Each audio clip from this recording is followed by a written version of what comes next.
श्री शिवाय नमस्तुभ्यम। हर हर महादेव। महादेव शक्ति YouTube channel पर आपका स्वागत है। भक्तों, कैसे हो आप सब?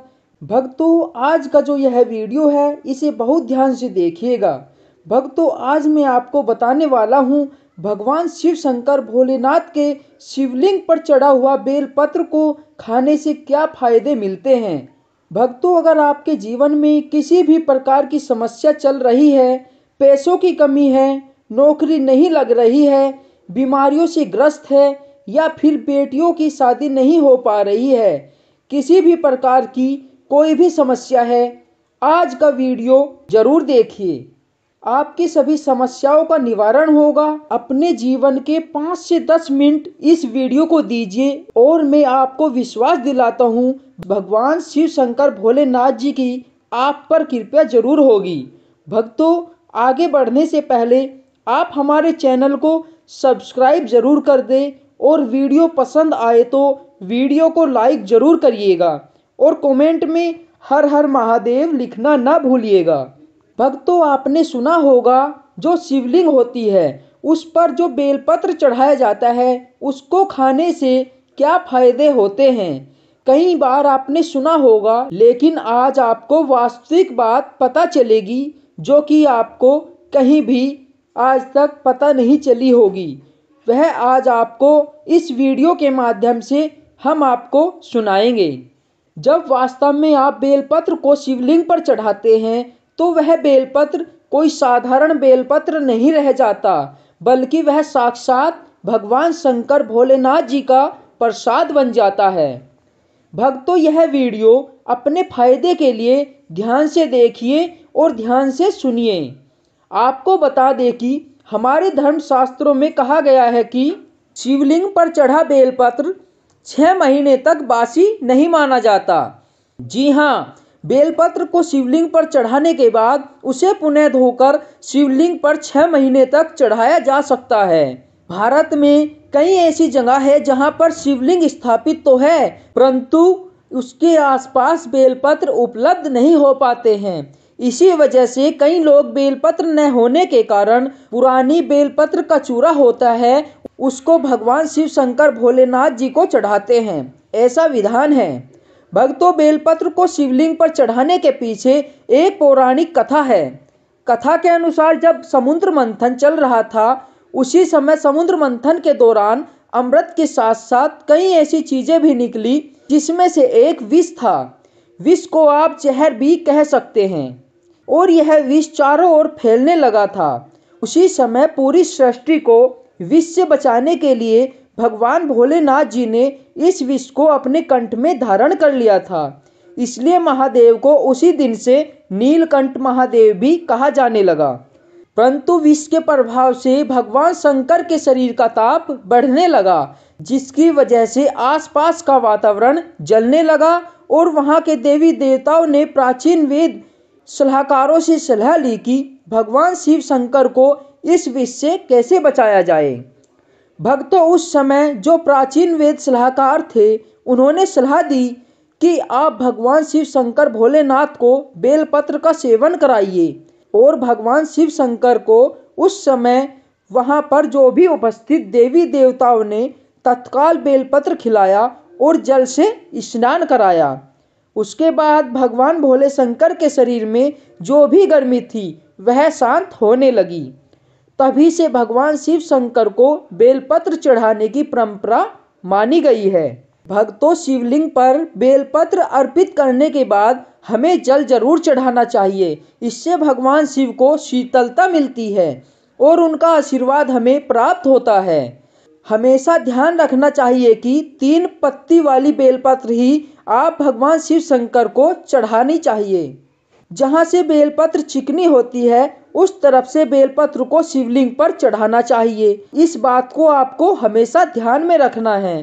कभी भी कटे फटे बेलपत्र भगवान शिव शंकर को आपको नहीं चढ़ाना चाहिए। इसके पीछे भी एक कथा है, जो कि जब भगवान शंकर जी ने गणेश जी का सर खंडित कर दिया था, तभी से भगवान शिव शंकर भोलेनाथ जी ने संकल्प लिया था कि कभी भी मुझे कोई खंडित चीज नहीं चढ़ाई जाए, ना ही अर्पित की जाए।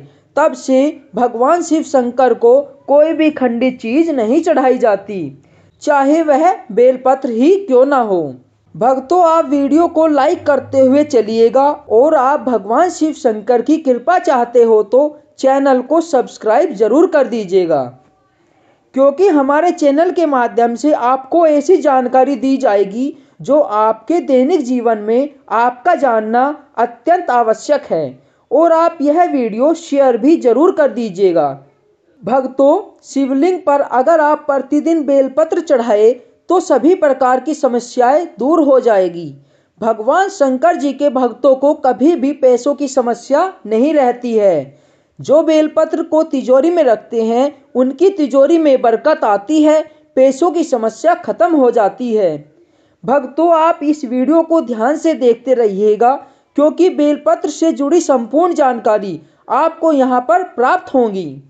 साथ में यह जानकारी हमारे सभी भाइयों को और बहनों को जानना अत्यंत आवश्यक है।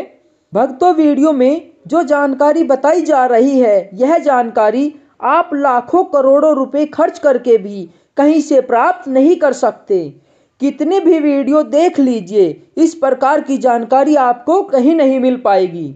इसलिए आप सभी भक्तों से हाथ जोड़कर प्रार्थना है कि इस वीडियो को ज़्यादा से ज़्यादा लोगों तक पहुंचा दीजिए। जी हाँ दोस्तों, मैं कहना चाहूँगा कम से कम 10 से या 15 लोगों को यह वीडियो ज़रूर शेयर कर दीजिएगा, ताकि आप भी एक पुण्य कर सकें। भक्तों, इस प्रकार की जानकारी बहुत अनमोल होती है और ऐसी जानकारी हमारे लिए बहुत ही फायदेमंद साबित होती है। आइए जानते हैं बेलपत्र से संबंधित कुछ विशेष जानकारी। भक्तों, हम आपको बता दें कि कुछ प्राचीन पुराणों में बताया गया है, कुछ विशेष समय होता है जब बेलपत्र को भी नहीं तोड़ना चाहिए।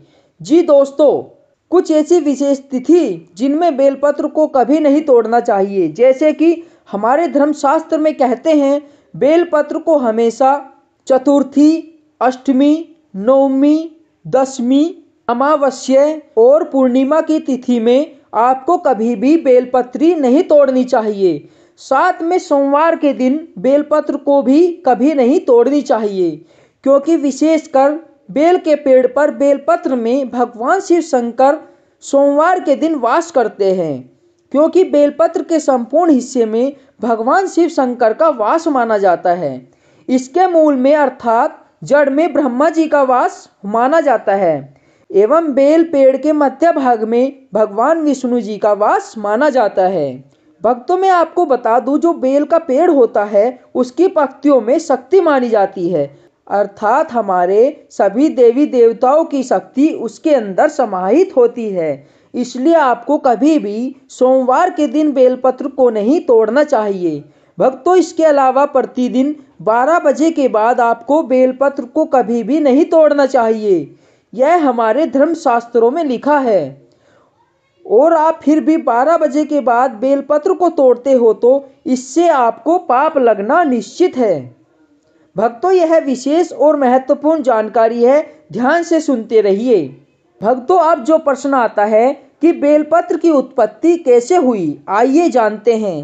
भक्तों, स्कंद पुराण के अनुसार एक बार माता पार्वती के पसीने की कुछ बूंदें मंध्याचल पर्वत पर जा गिरी।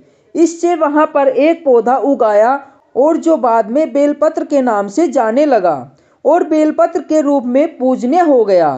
तो आइए इस वीडियो में जानते हैं बेलपत्र को खाने के क्या फायदे होते हैं। भक्तों, बहुत ही सुंदर वीडियो है, बहुत ही महत्वपूर्ण जानकारी है, पूरी देखिएगा। आधा अधूरा ज्ञान हमेशा लाभदायक नहीं होता है।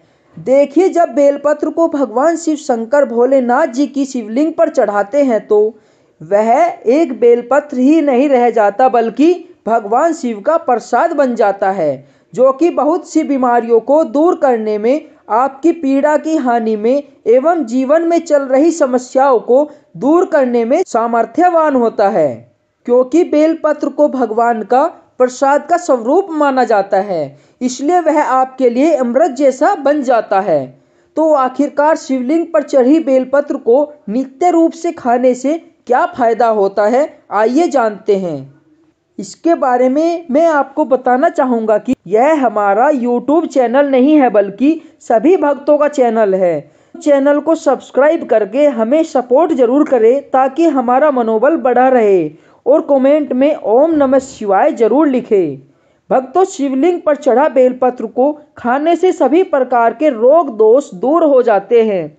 शरीर में जितने भी रोग होते हैं, अगर आप बेलपत्र नित्य रूप से खाते हैं तो आप रोगों से मुक्त हो जाते हैं। अगर आप जीवन में बिना रोगों के रहना चाहते हैं तो आपको बेलपत्र का नित्य ही सेवन करना चाहिए। भक्तों, आपने देखा होगा कि हमारे जीवन में कई लोग होते हैं जो मीट मछली मुर्गा जैसे तामसिक भोजन कर लेते हैं, शराब पीते हैं, गुटखा तंबाकू आदि यह सब चीज़ें जो होती है उसका धारण करते हैं, परंतु एक समय के बाद उन्हें लगता है कि जो वह खा पी रहे थे वह गलत चीज़ थी, परंतु अब वह जो पाप कर चुके हैं उसको कैसा खत्म किया जाए।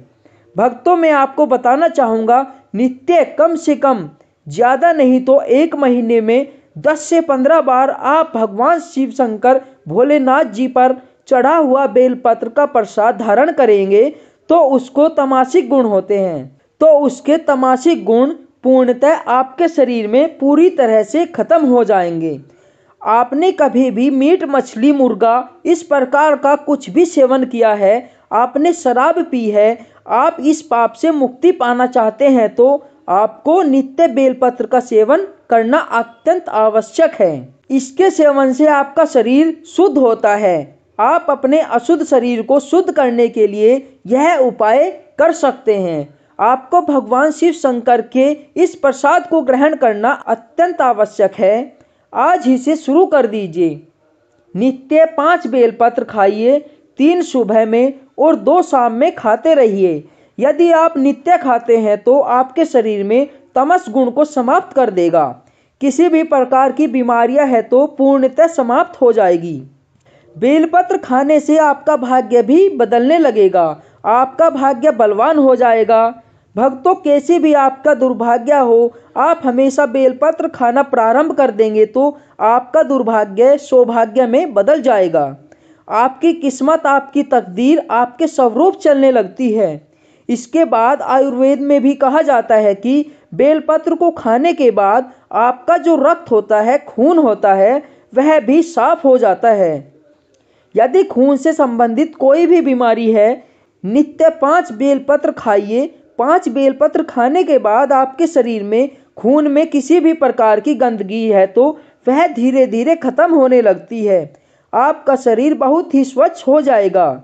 1 बेलपत्र खाइए, दूसरे दिन 2 बेलपत्र खाइए, तीसरे दिन 3 बेलपत्र खाइए। इस प्रकार से बेलपत्र के खाने का जो क्रम है आपको बढ़ाना होगा। धीरे धीरे ही खाइए, लेकिन खाना जरूर है ताकि आपके शरीर का खून है वह बिल्कुल शुद्ध हो जाए। भक्तों, मैं आपको बता दूं कि जो बेलपत्र होता है वह फिल्टर करने का भी काम करता है आपके शरीर को। जैसे आपके शरीर में किडनी होती है, किडनी क्या करती है, जो पानी होता है, खून होता है, उसको फिल्टर करता है। उसी प्रकार से जो बेलपत्र होता है वह भी आपके शरीर में जो अशुद्ध चीज़ें होती है, जो आपके खून में गंदगी होती है, उसको साफ कर देता है, फिल्टर कर देता है। भक्तों, कमेंट बॉक्स में ओम नमः शिवाय जरूर लिखें और वीडियो को लाइक करना बिल्कुल ना भूलें। शिवलिंग पर चढ़ा बेलपत्र नित्य रूप से 1 महीने तक खाने से आपकी सभी इच्छाओं की पूर्ति होगी। जी हाँ, आपकी बहुत सी ऐसी इच्छाएं होती हैं कि आपके सामने वाला जो व्यक्ति होता है, आपके घर आसपास आपसे अमीर होता है, आप चाहते हैं कि आप भी उतना ही पैसा कमाए, आप भी बहुत मेहनत करते होंगे लेकिन उतना धन नहीं कमा पाते जितना कि आपके सामने वाला व्यक्ति कमा लेता है।